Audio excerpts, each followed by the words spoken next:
Alors, frère Maxime, yo Haïtien Haïtienne, moi vini là pour moi te ka fon parler de film ça qui fait sorti qui les Sounds of Freedom. Film ça son film qui parlait de la vie monsieur ça qui gen photo drapeau américain dans chèt li qui non li c'est Tim Ballard. Li c'était un fédéral agent qui était à travail pour combattre trafiquant Timoun. Li te even rive Haïti, li adopté des ti haïtiens en français pendant que li te allé Haïti al chercher et faire investigation, li te vin adopter des Timoun ça.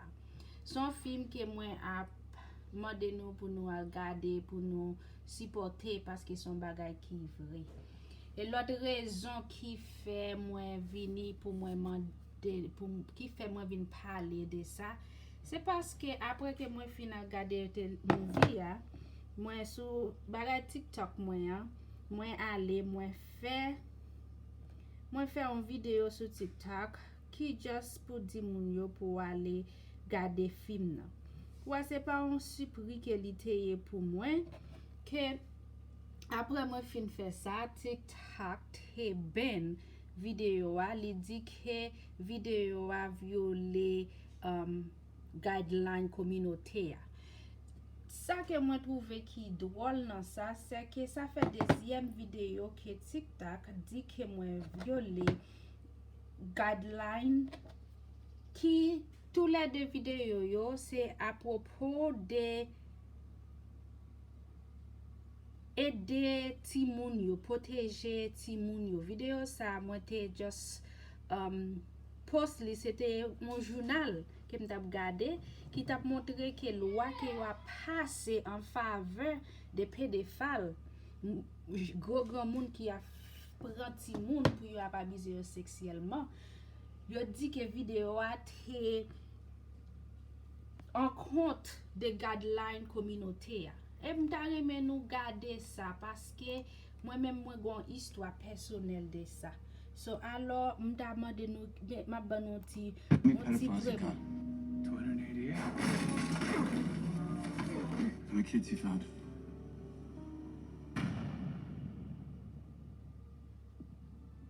It is the fastest growing international crime network that the world has ever seen. It has already passed the illegal arms trade, and soon it's gonna pass the drug trade.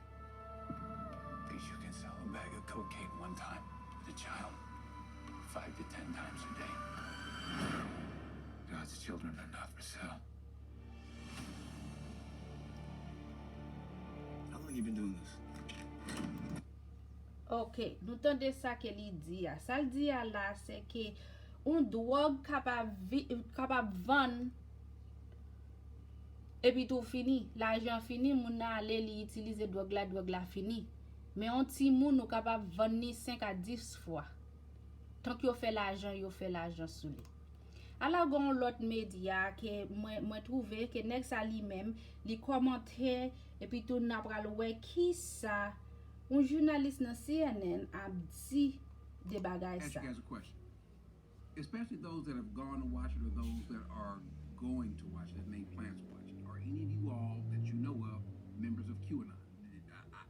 I plan on watching. I'm not a member of QAnon. No one else that I know is a member of QAnon. And it's almost as though QAnon is this great big boogeyman. It's a small group of people, not very large, but they make it out to be that they are in this grand conspiratorial scheme to take over the world, to overthrow the government and so forth, which is not true at all. Yeah, the QAnon is a boogeyman, but it's rallying people. But a lot of folks that are going to watch it have no idea who QAnon is, nor could care less because of the point that they are speaking of. QAnon is not the issue. The issue is and are these children. But claim they don't know what it is. And The Sound of Freedom does focus on a real issue of sex trafficking. But that theme, it's sort of like that kernel of truth that feeds the QAnon conspiracy theory. Now, I want you to hear what she's saying. There's a kernel of truth to what's happening here. Now, it's not the main thing. It's not that big a deal. That's the vibe you have to get from her. She said it's a kernel of truth. Listen to where they're going. Tell us how those two things work together. Sure, and the most durable and the most believable conspiracy theories are not entirely false. There's something in them that is true, and the rest of it is false. But the believers point to the one true thing, and they say, oh, you don't believe that this particular thing is true. In terms of child trafficking, we know trafficking is real. We know it has real victims. No one is denying that. But these films are created out of moral panics. They're created out of bogus statistics. They're created out of fear. And with something like Sound of Freedom, it specifically is looking at QAnon concepts of these child trafficking rings that are run by the high-level elites, and only people like Tim Ballard and only people like Jim Caviezel, and by extension, only people like the ticket buyer can help bring these trafficking rings down. So there's a very participatory element. You're not just going to see a movie, you're just killing 2 hours on a hot day. You are helping bring down these pedophile rings and save children. Now, it's not true, but it's a very comforting and it's a very warm feeling to have. The irony is that if you watch CNN or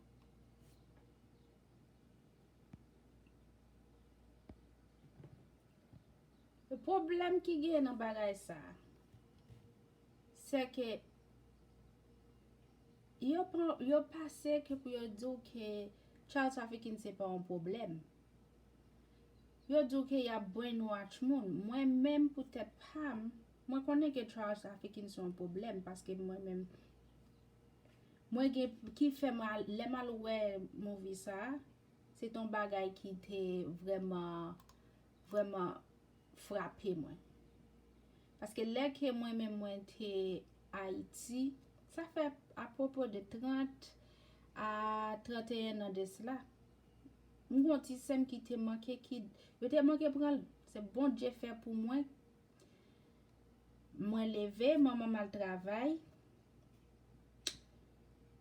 C'est votre là fait manger. Pour voisinage qui t'a vendu pâté, me lever, tant lunch. Moi al chercher pâté pour manger. Et puis pendant moi me perdi confiance, me perdi temps m'a regarder et puis me pas regarder ça et puis tout l'aime virer ti sem nan par là. Bon Dieu fait pour moi te gen dépasse, c'est soit descendre en bas mon nan ou bien retourner comme si m'a va la caille. Bon Dieu guide moi courir. Moi wa on nèg qui li pas ti sem nan pas tap marcher. À un moment li prend ti petit là li lever li mettre sous bras. Et puis tout tap marcher vite, moi même pas capable moi laisse ça peut-être si m'te gen 8 à 9 ans. Moi aller me courir, l'aime rive dans moitié dernier carrefour, fin carrefour. Nèg la mette petite la terre pour l'ouvrir porte machine pour juste mettre petite là en dans machine. Moi tomber relé en moi. Mais nèg la prend sem. C'est là ça tout voisinage viré pour yo garder. Là yo viré pour yo garder, là ça nèg la aller courir la ti sem nan à terre et puis tout ti sem nan courir vini. Li retourner. Là me demande qui koto t'a pralé, qui ça li dit oh nèg la dit li gen cigarette avec jouet. Et cigarette à jouet, il t'a pas le bon moi. Mes amis, peuple là apprend Timoun. Un bagay comme ça, nèg ça. C'est ça li fait. Yo déclaré que li même son connaissance politique que li a fait.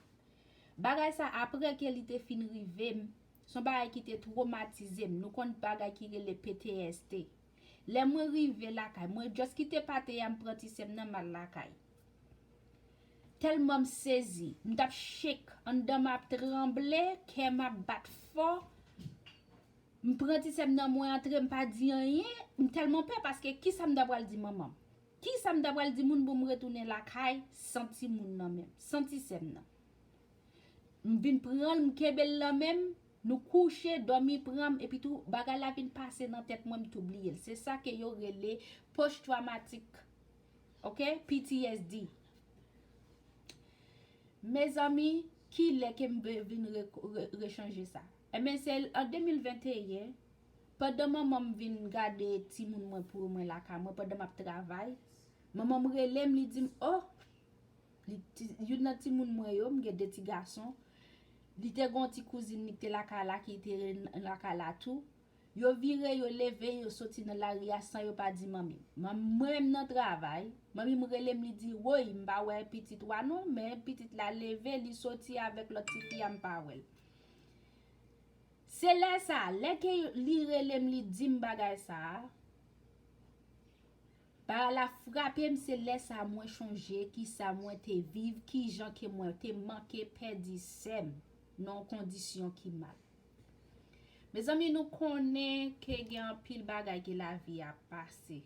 Un pile bagay qui a passé. Mais petit nous, c'est lui même qui fiti. Journal a dit nous un pile ça et yo même qui dit nous qui ça pour nous penser. Mais moi-même son bagay que moi vive et moi dit bon Dieu merci que bon Dieu te guidé pour moi te al suivre nèg ça dans bonne direction et journée jeudi a ti sem nan là. Li gadi m'pa quoi que son bagay li a changé parce que laisse al te ka 5 ans ou bien 4 ans. Li pa même connaît même. C'est un bagay qui m'te même changé pour me dire maman parce que nous bagay la mal dormi tellement peur me trembler mal dormi là que me vinn changer c'est en 2021. Un bagay qui gi 30 à 31 ans de cela. Son bagay qui vrai que lié. Son bagay que nous supposé supporter parce que ça t'est capable petit pa ou. Ba la vin grandi, li grandi, mais parce que gen moun qui gen l'argent, parce que gen moun qui nan gouvernement qui a fait bagay sa yo, ça va vle di Timoun sa yo pa gen pour yo gen protéger. Lem gade film ça moi-même moi réaliser dans qui condition moi-même moi t'a pral rive. Qui côté m'ta pral vinn a ti un moun qui gen ki Tim Ballard qui pour aller de me chercher ti sem nan. C'est bon Dieu pour faire pour moi qui fait me joindre un moun qui pour aider. Alors c'est nous même qui pour décider me juste besoin porter ça sur social media média Haïti pour haïtien capable parce que en pile ti moun sa yo sorti Haïti. Nous pas connait qui côté petit nous vini, nous pas connait qui côté a tombé. Alors mes amis, al supporter film nan, c'est nous pour qui pour protéger petit nous, c'est nous qui pour protéger pays. Years now? How many pedophiles you got? 288. How many kids you found? Timoteo, por rescatar niños, ¿verdad? ¿Puedes ayudarme a encontrar a mi hermana? Te lo prometo. For Homeland Security, you know we can't go off rescuing Honduran kids in Colombia. Which means she'll disappear for good. Imagine walking into her room right now, seeing an empty bed. What we do? You quit your job and you go and rescue those kids. So at this moment, she could be a block down the road, or she could be in Moscow, Bangkok, LA. She's a major operator. It's all rebel territory. No one goes in. Not the army, not the police, not us. What if this was your daughter? There's no Marine unit coming. You're on your own. This job tears you to pieces.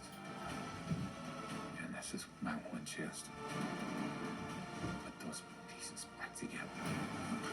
When God tells you what to do,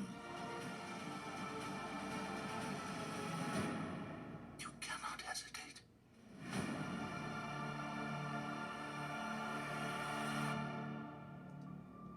Allez supporter Sounds of Freedom.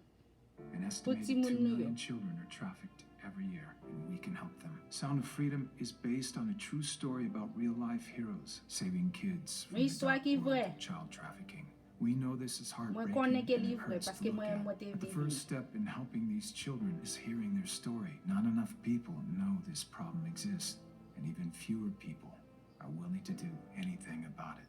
Our goal is to inspire 2 million people to attend the film's opening weekend, to represent the 2 million trafficked children around the world. To spread the word, Angel Studios set up a Pay It Forward program where you can pay for someone else's ticket who might not otherwise see it. If the ticket price is stopping you from attending, claim your free ticket at angel.com/freedom. Sound of Freedom opens the week of July 4th. Every parent, every adult, and Film every nan teenager in America nan should be théâtral. there to see it. If millions of us come together today, See this film? Because c'est We $9 could que propel the 99 movement to dash help till. save millions of children around the world, and you can send the message that God's children are no longer for sale. Petit Bondye yo pa pou vendre. Sipote. Défendre la droit Timoun.